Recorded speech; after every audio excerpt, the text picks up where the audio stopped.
লান্ডি মাতার কথা জানো তো? লান্ডি মাতা, হ্যাঁ, ওই যে সিঁড়িতে সে জামা পরাবে, পাতার বড়ি দিত। লান্ডি মাতা নামে একজন ভক্ত ছিলেন। এরা কিন্তু সবাই খুব হতদরিদ্র, ওদের কিন্তু কিছু উপায় ছিল না। এই যে পুরোহিতের কথা বললাম, সে তো ওই পয়সা দিয়েই তার জীবনটা চলে, পূজা করে এই করে।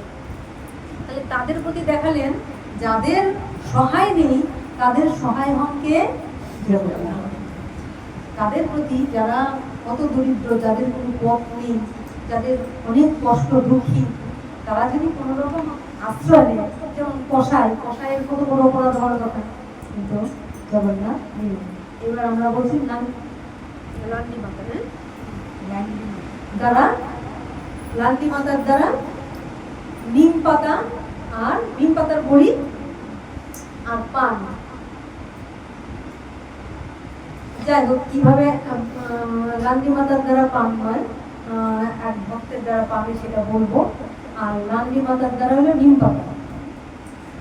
উনি দেখেন যে যখন আপনি যে এই যে কেউ কেউ এসে নজর লাগাচ্ছে না, এত এত খাবার, এত খাবার কিভাবে খাচ্ছে, এত আম, এত কাঁঠাল, এত পিঠা, এত কিছু খেয়ে খেয়ে জগন্নাথের কি যে হবে, মানে কতটা বিশ্বাস, কতটা ভক্তি যে দিচ্ছে একটা মানুষ এত খেতে পারে। আর প্রতিদিন যদি জগন্নাথকে এই কাঁঠাল খাওয়ায়, প্রতিদিন যদি পিঠা খাওয়ায়, প্রতিদিন যদি এরকম এই রসালো রসুন পায়েস এরকম এইভাবে খাবার দেয়, তাহলে আর জগন্নাথের কি দশা হবে?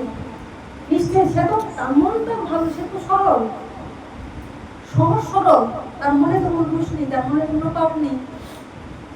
সে জানে যে পেটের ভালো রাখতে গেলে, শরীর ভালো রাখতে গেলে জানে কি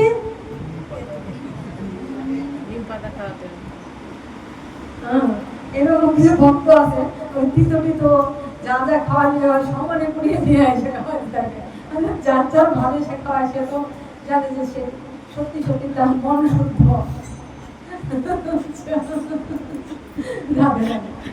বিশ্বাস করো আমি তোমাদের ভালোর জন্য খাওয়াই না, আমি তোমার ভালো, আমি জানি তো ভালোর জন্য খাওয়া।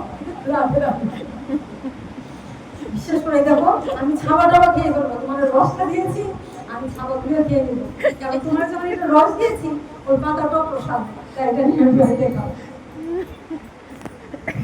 কত ভালোবাসা দেখো, যার যার ভালোবাসা। এটা এই জন্যই কাউকে বিচার করা যায় না, ভাবা যায় না কার কি ভাব, সে তো তার মনটা তো ভালো। আপনারা ভাবতে পারবেন কি জগন্নাথকে নিম পাতার বড়ি করে দিচ্ছে, সে মনে মনে ভেবেছে এইরকম যদি করে তাহলে তো জগন্নাথের পেটের কি দশা হবে। তাই সে বাড়িতে নিম পাতা বসে বানিয়ে জয়নাথ এনো এখানে আমার সমানে এইটুকু করে এক একটা ভক্ত এসে, বুঝছো, যত রকম গাছের পাতা রস আছে, খেতে না পারলো, উপায় নেই, সব মিলে খেয়ে দিয়েছে লান্ডি মাতা, বুঝছো। তো এখনো লান্ডি মাতা আছে, সত্যি মাতা আছে। ভগবান তো লীলা করে মনে করেন। একটু অসুস্থ হলে আর অসুস্থ বলা যাবে না, যদি অসুস্থ বলা যায় তাহলে এখানেও নিম পাতা দেওয়া দরকার না? হ্যাঁ, এখানেও নিম পাতা দেওয়া দরকার। কালকে দেবে, ও কাল দিবে।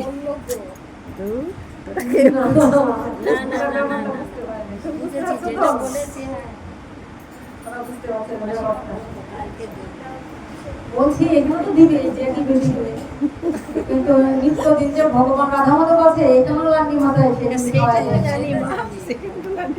যদি জানা যায় কোন শরীর খারাপ, তাইলে যত রকম পাতা পোতা আছে সব পাতার রস আবার কি বলেন, এই রস চিপে ছেঁকে ছাঁকনিতে চিপে দিয়ে বুঝে এটা গাঢ় রস আছে, ঠিক রস আছে, বুঝতেছে, বুঝার পর মনে হচ্ছে যে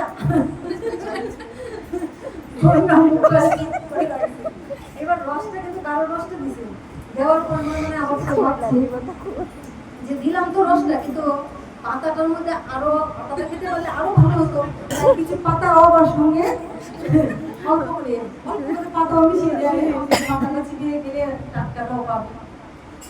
আবার ওইখানে যে আমার রাধা মাধবের এখানে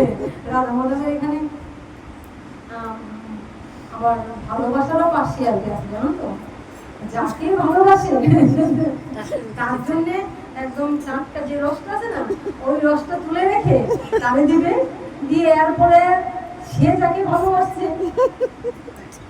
সন্তান বা অন্য ওদেরকে খাওয়াবে, ওই বাকি যে ছাবার রসটা আছে ওইটাকে আবার ফেটে ফেটে করে ওই রসটা ওর জন্য রাখবে। কি ভালোবাসে বলো। এবার আমি তো জানি, এবার সে যখন এনেছে এটা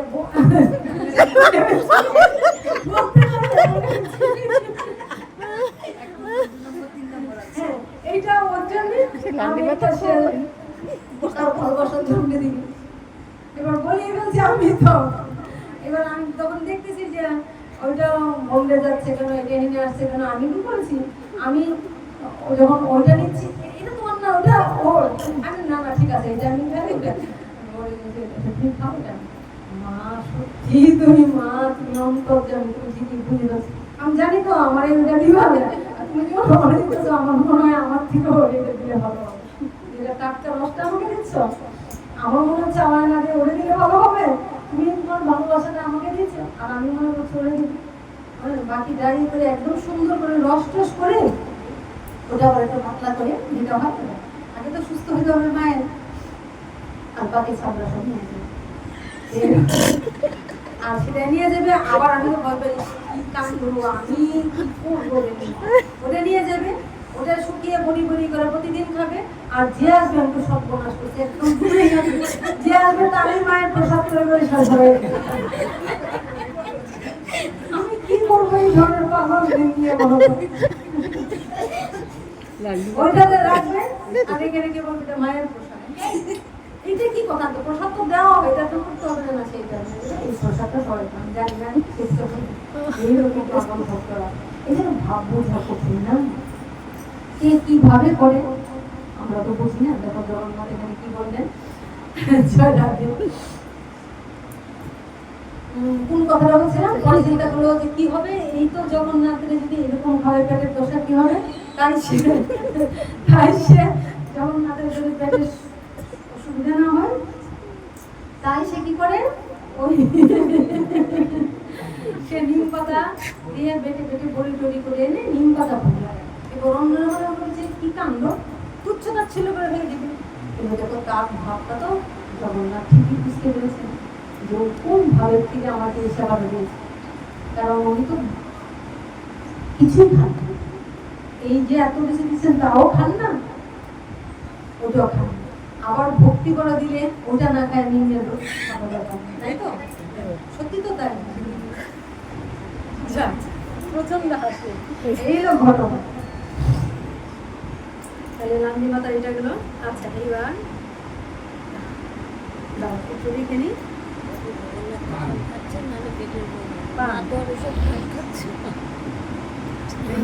মায়ের রাধা মাধব তো অত খাই না, তোমার রাধা মাধব তো অত খাই না, জগন্নাথ দই এত খাচ্ছে, তোমার রাধা মাধব তার ওখানে অত খাচ্ছে না, এত কাঁঠাল এত রোজ রোজ পাচ্ছে না তো এত। জগন্নাথ যত পাচ্ছে তা ওনাকে না হলে নিম পাতার বড়ি খাওয়ানো যাবে। ওই জন্য তো নিম পাতার রস দেয়নি, যত পাতার রস আছে যেটি খেলে রক্ত বাড়বে, যেটা খেলে মাথার মনে করো স্মরণ শক্তি বাড়বে, যেগুলি খেলে এলোভেরা দিয়ে আছে, তারপরে কি হলুদ, তারপরে কি বলে অরণ পাতা, অরণ পাতা, নিম পাতা, সজনে পাতা সব মিক্স করে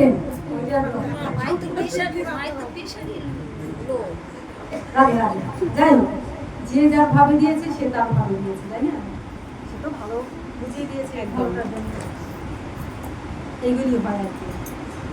আচ্ছা এখনকার কথা বলবো, লীলা হয়তো লীলা চলছে তো, দেখার চোখে দেখা যায় তার কি ভাব, আবার পরে গিয়ে আমাকে বলবে এইগুলো তো তুমি পাঠিয়ে দাও বলে